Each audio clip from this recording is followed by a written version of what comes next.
Beleza. Pedro, você engoliu minha introdução de começo. Oi?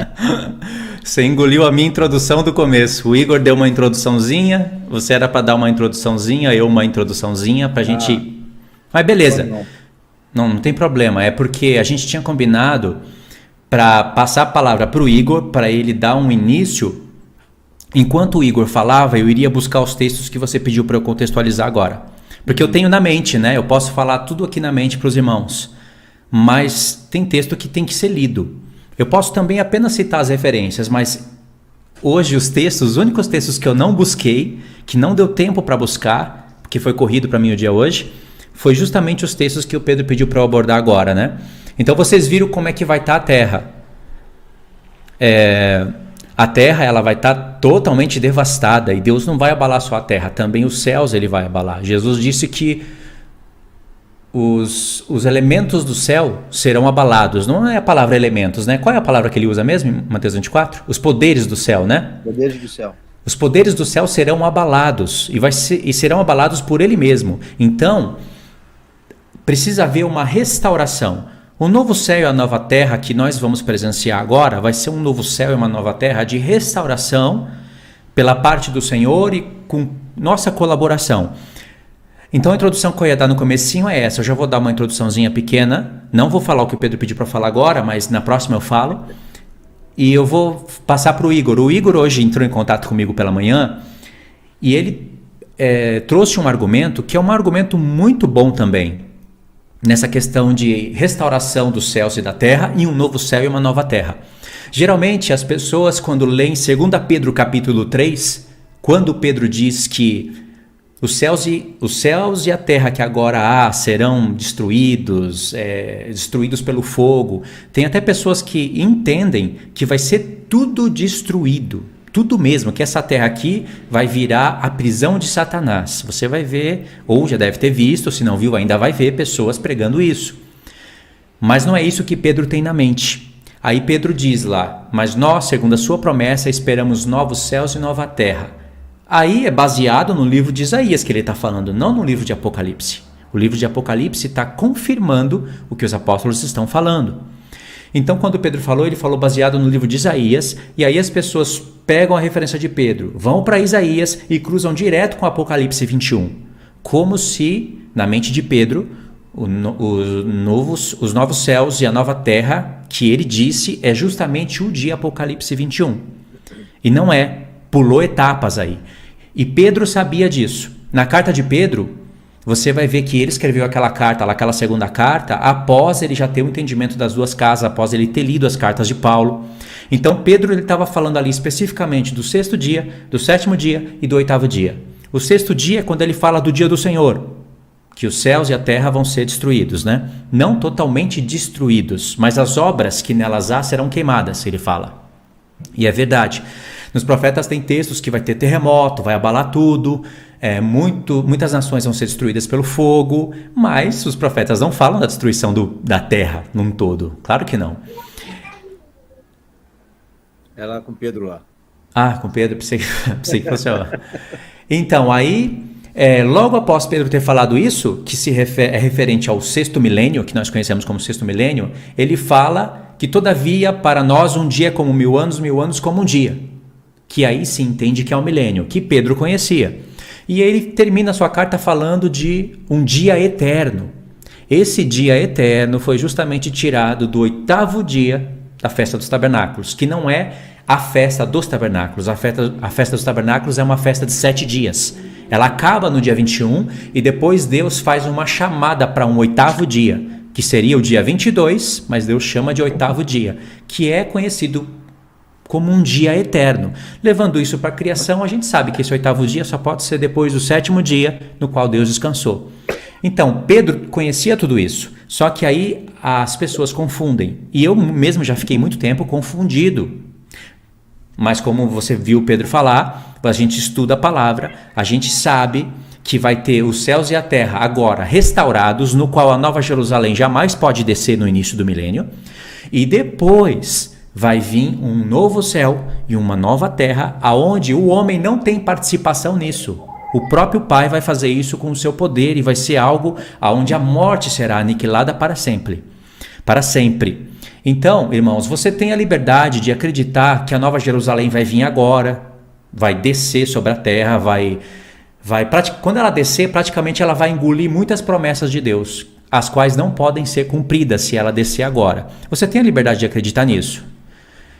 E também a liberdade de acreditar que até ímpios vão ressuscitar na primeira ressurreição, o que seria um absurdo aos olhos de quem estuda a palavra, mas já tem gente falando essas asneiras. Então é óbvio que a gente tem que falar o que a palavra diz, sem pular etapas. Você tem o desejo que a Nova Jerusalém desça agora, junto com Cristo, na terra? Você pode fazer isso, mas primeiro, para dar certo isso, você tem que pular 8 capítulos do livro de Ezequiel. Como se não existisse. Isso eu chamo de infidelidade consciente. Tem muitas pessoas que, inconscientemente ou por falta de conhecimento da Bíblia, elas pulam essas etapas, mas tem pessoas que fazem isso de maneira consciente, proposital.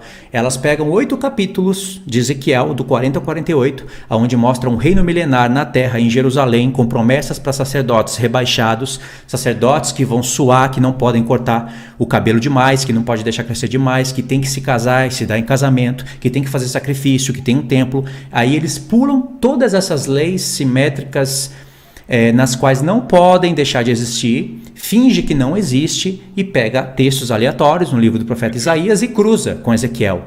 Aí fica assim, olha, tem 144 mil, o muro da cidade tem 144 mil, a cidade tem 12 portas, mas os santos são 12, e fica fazendo essas comparações. A gente pode fazer essas comparações com o tabernáculo também, com o templo de Salomão.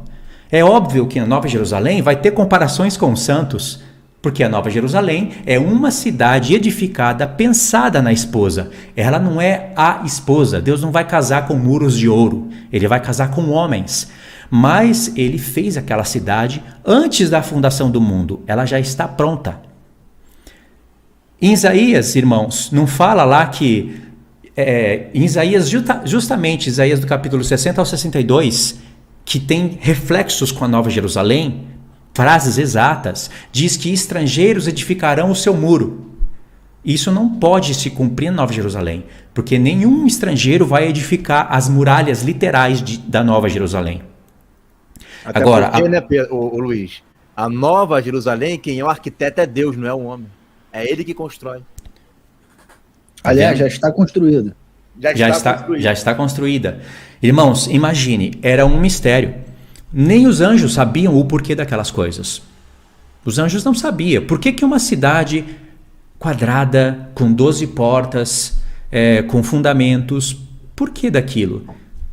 Quando Deus criou o tempo, criou o homem, e aí do homem foi fazendo o seu chamado, chamou Abraão, chamou Isaac, chamou Jacó, chamaram as 12 tribos, e aí foi se desenrolando a palavra de Deus, os anjos foram entendendo. Entendeu? Então era um mistério que Deus já havia planejado na sua mente, já estava edificado, tudo que ele haveria de fazer com os homens já estava representado na cidade. Então uma coisa é a cidade, outra coisa são os homens representados na cidade. Não pode misturar as coisas. Então eu não posso pegar analogias para pegar a Nova Jerusalém e pôr na terra agora, porque se eu falo que a Nova Jerusalém vai descer na terra agora, como é que o Egito vai subir de ano em ano para celebrar a festa dos tabernáculos? A Nova Jerusalém desce, ela engole o Egito todo. Não tem mais Egito para subir. Lembra de Isaías 19, onde diz que haverá passagem do Egito para a Síria e da Síria para o Egito? Haverá caminho de um lugar para o outro e eles irão adorar o Senhor? Esse caminho, justamente como nós falamos na live passada, é o caminho onde o templo de Ezequiel possibilita uma passagem. Ainda a lei em que quem entra pelas portas do norte deve sair pela porta do sul. Vice-versa. Quem entra pela porta do norte não pode sair pelo oriente nem pelo ocidente. Tem que sair em linha reta. Assim, simplificando. Então, se cumpre o que Deus falou. Haverá passagem do Egito para a Síria. E se a Nova Jerusalém desce na terra, engole uma porção da Síria. Não engole a Síria toda, mas engole. Deus também falou, o Pedro citou também Isaías 13.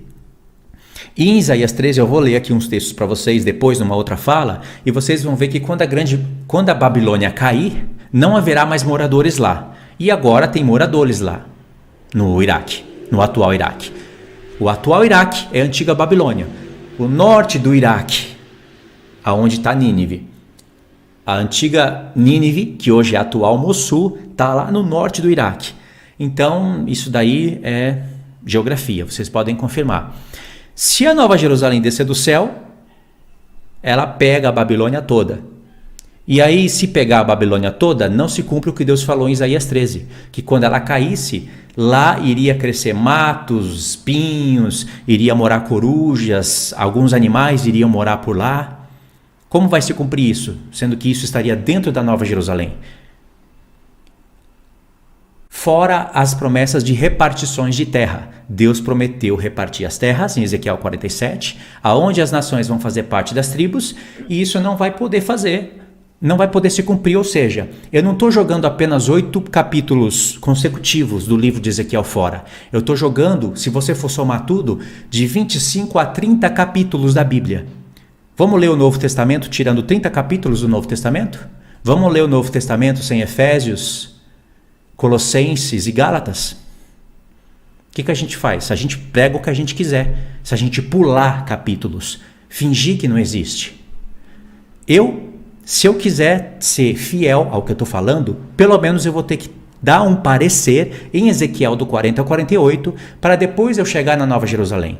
Eu não posso pular essa etapa, fingir que não existe e ficar ensinando para os irmãos promessas que não vão se cumprir agora e que se ela descesse do céu, iria anular outras promessas. Isso é fingimento. Quando você vê isso, não caia nesses fingimentos. Tá bom? Irmãos, então eu terminei aqui a minha introdução. Eu não vou ler textos agora, vou passar para o Igor falar aquela coisa que ele falou para mim de manhã, porque a live de hoje surgiu assim. O Igor mandou um áudio de manhã com uma coisa que ele pensou, e eu achei muito interessante. Já logo falei para o Pedro concordou em fazer a live hoje, e o que o Igor pensou é muito bacana, e aí já foi somando um monte de peças e a gente formou esse estudo. A gente pretende trazer algumas coisas novas, né? Vai começar aí com o Igor. Então o Pedro contextualizou o cenário da Terra na grande tribulação, para vocês entenderem que tem que ter um novo céu e uma nova terra agora, mas restauração, restaurados, processo de restauração, para depois vir um novo céu e uma nova terra, aonde o próprio Deus faz a sua obra completa, o próprio Pai. E eu dei aqui essa introdução, né, juntando algumas pecinhas, e agora o Igor vai falar a parte dele.